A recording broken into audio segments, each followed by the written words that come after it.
Salut tout le monde! Alors je vous retrouve aujourd'hui pour un nouveau vidéo et aujourd'hui vous devez vous demander pourquoi je me trouve dans mon lit, le lit tout défait, en pyjama, la tête vraiment bizarre. C'est parce que je voulais vous faire un petit vidéo. On prend un café ensemble. Mais quoi de mieux que de prendre un café le matin en pyjama quand on vient de se lever? Je pense pas qu'il y ait meilleure chose. En gros, aujourd'hui, je suis en congé et je me suis fait réveiller à 7h du matin par des travaux à l'extérieur. Donc, j'étais vraiment pas très contente parce que ça fait un bon moment que j'ai pas eu congé. Je travaille encore demain et après-demain et etc.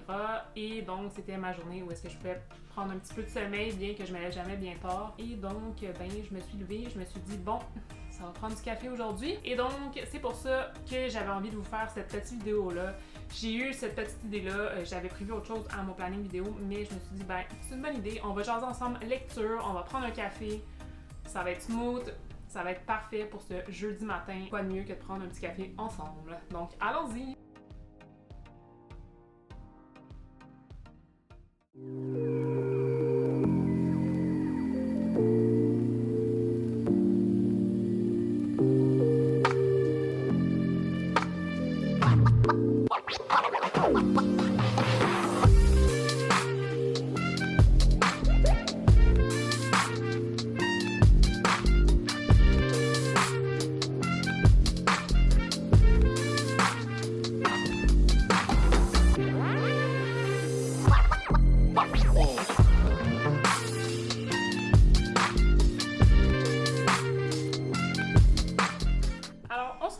J'ai mon petit café, donc tout va bien se passer, la journée va être bonne.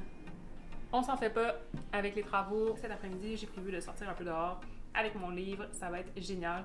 Donc, je voulais vous faire un petit café lecture pour vous parler de mes dernières lectures, mais aussi de ce que je suis en train de lire parce que j'ai des petites pépites à vous présenter. 2 dernières lectures que j'ai faites qui sont des coups de cœur, donc je vous en parle tout de suite. Tout d'abord, premier coup de cœur que j'ai eu, c'est La Dacha de Agnès Martin-Lugan. J'attends chaque année la sortie de son nouveau roman parce que c'est une autrice que j'adore. Le premier livre de cette autrice que j'avais lu, c'est Les gens heureux lisent et boivent du café. Et j'avais adoré ce roman-là. Ça m'avait fait découvrir l'autrice et par la suite, j'ai eu envie de lire tous ses livres. Et à chaque année, ben, j'attends la sortie avec impatience de son dernier roman.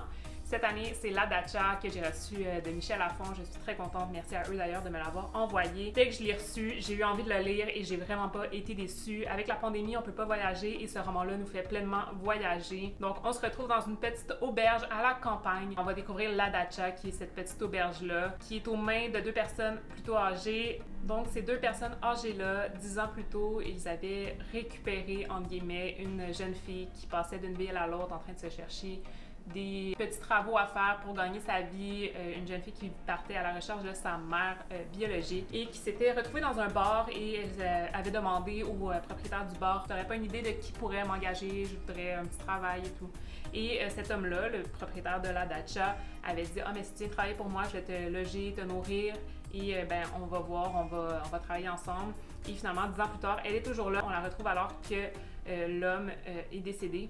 Donc ça part quand même difficile dans ce roman-là. On part tout de suite avec l'ambiance funérailles et tout, mais on va retrouver un peu son histoire à cette jeune fille-là, mais aussi l'histoire de ces personnes-là, de La Dacha. Une histoire vraiment magnifique. Dans ce roman-là, on va également rencontrer Vassili, qui est le fils de ces 2 personnes-là, des propriétaires de La Dacha, qui lui a été habité aux Philippines pour son travail. Il est loin de La Dacha depuis de nombreuses années. Et Hermine va avoir rencontré Vassili alors qu'ils étaient tous les 2 très jeunes quand elle est arrivée à La Dacha 10 ans plus tôt. Elle va recroiser Vassili à La Dacha 10 ans plus tard alors qu'il revient régler quelques détails. Il y a une petite romance qui se glisse dans cette histoire-là entre Vassili et Hermine, mais en même temps, vous allez voir qu'il y a des détails qui font que cette romance-là n'évolue pas tellement. C'est quand même un roman que j'ai eu un coup de cœur pour ce roman-là parce que ça me fait voyager dans une petite auberge de campagne et j'avais envie de cet univers-là. C'était juste génial. Je m'imagine passer mes matins-là avec mon petit café, un bon bouquin, puis ça me fait juste voyager. Donc, ben, j'avais tellement envie de lire ce genre d'histoire-là. En même temps, Agnès Martin-Lugan, pour moi, c'est une valeur sûre. Donc, je lis jamais les résumés de ces histoires avant d'embarquer dans l'histoire directement. Honnêtement, j'en ai pas entendu parler sur les réseaux avant de commencer le livre et vraiment, j'étais hyper contente de ça parce que je voulais vraiment pas trop en savoir sur cette histoire-là. J'avais juste entendu des commentaires très, très positifs et ben c'était vraiment suffisant pour me donner envie de le lire. Qu'il y ait des commentaires positifs ou négatifs, pour moi, c'est sûr que je lis le nouveau Agnès Martin-Lugan chaque année. Ce fut un gros coup de cœur, donc je vous recommande ce roman-là avec grand plaisir.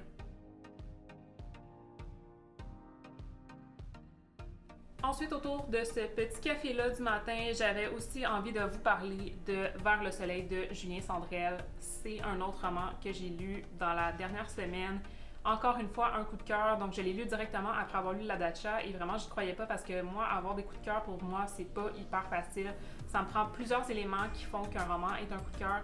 Et cette fois-ci, encore une fois, 2 de suite, c'est vraiment incroyable. Vraiment, ça m'arrive jamais.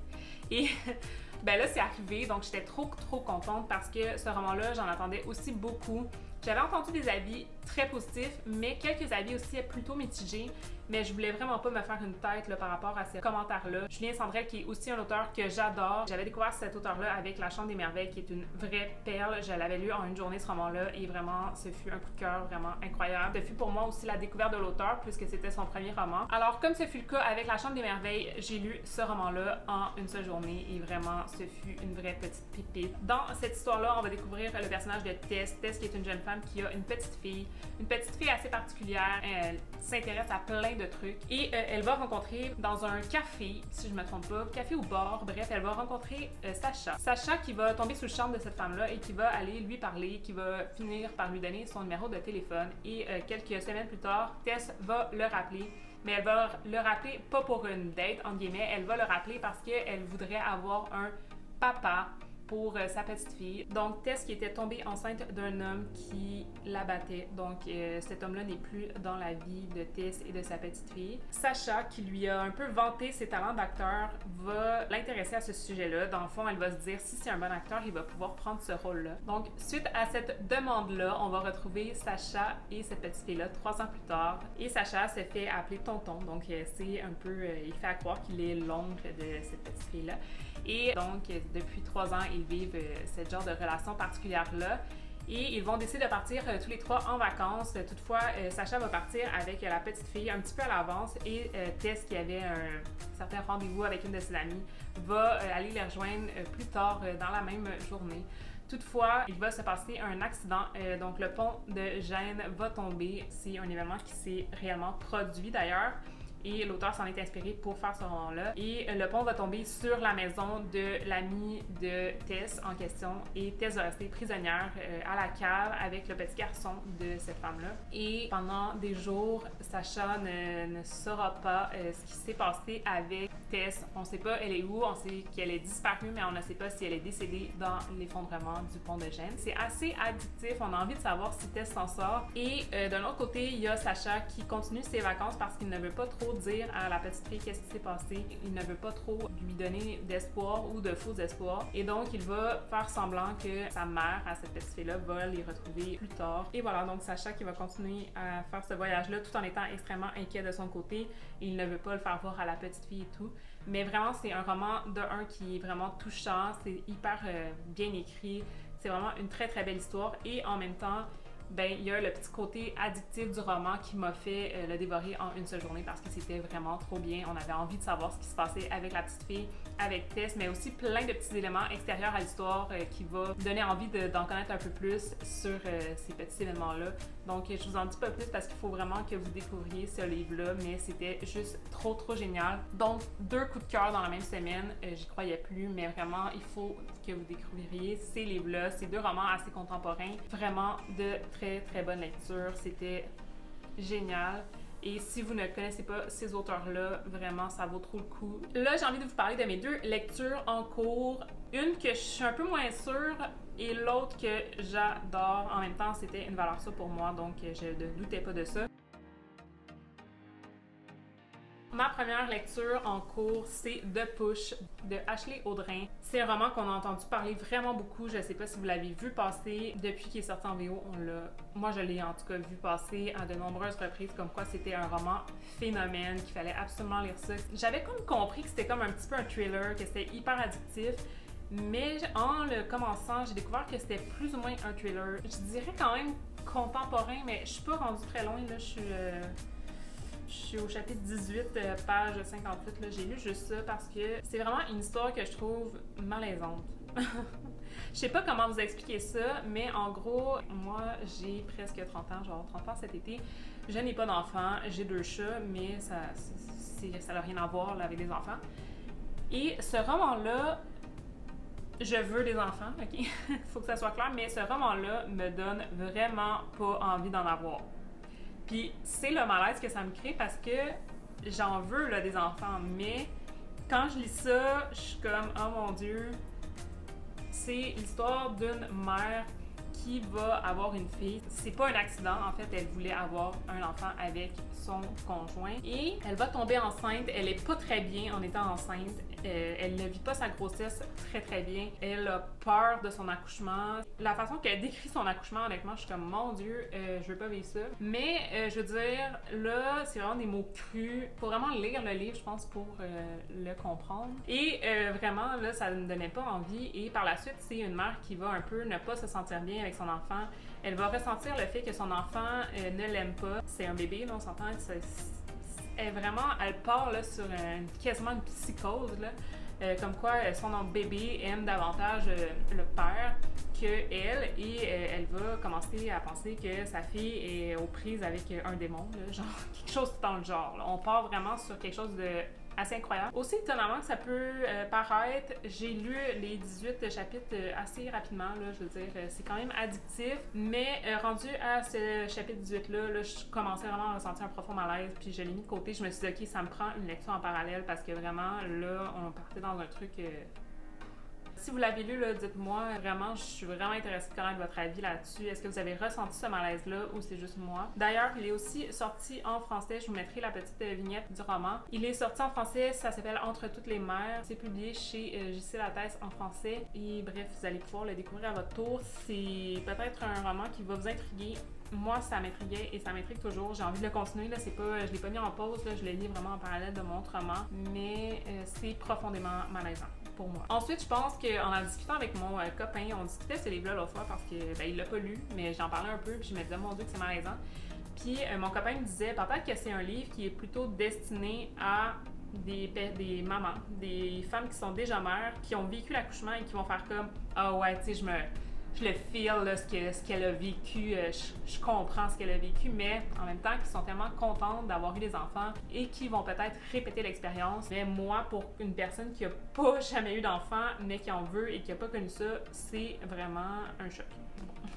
Malaisant. Malaisant, c'est vraiment le terme que j'ai ressenti à la lecture de ce début de roman-là. Je pense que vous l'avez compris, là, ça fait comme 18 fois que j'ai le mot malaise. Je voulais lire autre chose en parallèle, puis le reprendre de temps à autre. J'ai commencé Disgrâce de Brittany C. Cherry. Encore une fois, cette autrice-là, tout comme Agnès Martin-Lugan, je lis ses sorties assurément. C'est constamment des coups de cœur et celui-là, je pense qu'il n'en fera pas exception. J'en suis à 137 pages de lu, chapitre 12. Dès le premier chapitre, elle arrive à nous happer avec l'histoire. Je ne comprends pas comment cette autrice fait ça.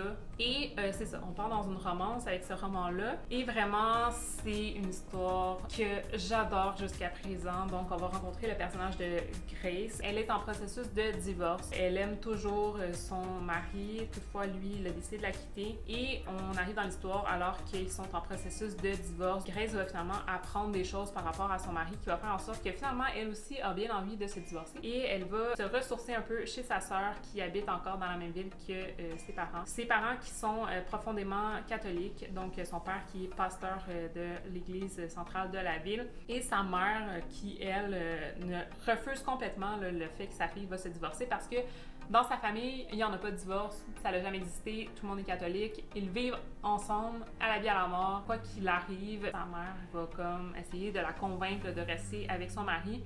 Son mari qui, selon elle, est au prix avec un démon. Donc, carrément, hein, donc il a fait ça parce qu'il est pris avec un démon. Et c'est aussi la faute de sa fille, là, si tout ce qui se passe dans sa vie, c'est sa faute à elle. Si elle avait donné l'amour qu'elle aurait dû à son mari, ben tout ça ne serait jamais arrivé. En gros, c'est ça qui se passe. Vraiment, c'est une histoire qui est hyper addictive et dans sa ville natale, Grace va rencontrer Jackson. Jackson qui est rendu un adulte maintenant, mais qui vit des souffrances vraiment importantes. Dans les romans de Brittany C. Cherry, il y a tout le temps un personnage, au moins un, qui vit des souffrances vraiment intenses. Et ben Grace va rencontrer Jackson un peu par hasard et ben c'est un peu un ennemi to lovers. C'est aussi un slow burn là, vraiment, c'est pas précipité du tout. Brittany Suicide Cherry ne fait pas des trucs précipités de toute façon. C'est une histoire que j'adore. Donc voilà, je vous ai parlé de 4 petits livres, dont 2 qui sont en cours aujourd'hui. N'hésitez pas à me dire s'il y en a un de ces 4-là qui vous intéresse, que vous avez lu, qui vous tente. Donc, ça m'a fait vraiment plaisir là, de me réveiller avec vous, avec ce petit café, ces livres. Et maintenant, je vais aller lire encore une fois parce que c'est mon matin de congé, j'ai le droit. Ensuite, je vais tomber dans mes études, donc voilà, j'ai le droit de me prendre un petit café avec un bon livre avant tout ça. Et ben n'hésitez pas à vous abonner à la chaîne pour ne rien manquer des prochaines vidéos. Des fois j'arrive avec des petites vidéos que moi-même je m'attends pas comme ça, donc c'est toujours plaisant que vous soyez au rendez-vous. N'hésitez pas d'ailleurs à activer la cloche pour rien manquer, il arrive des trucs vraiment cool dans les prochaines semaines. Mettez un petit pouce sur la vidéo si ça vous a plu, ça me fait trop plaisir de voir ça. Donc voilà, c'est tout, on se retrouve très bientôt pour une nouvelle vidéo. J'espère que vous avez aimé ce petit format assez spontané là, donc dites-moi tout ça dans les commentaires. On se retrouve bientôt. Salut tout le monde!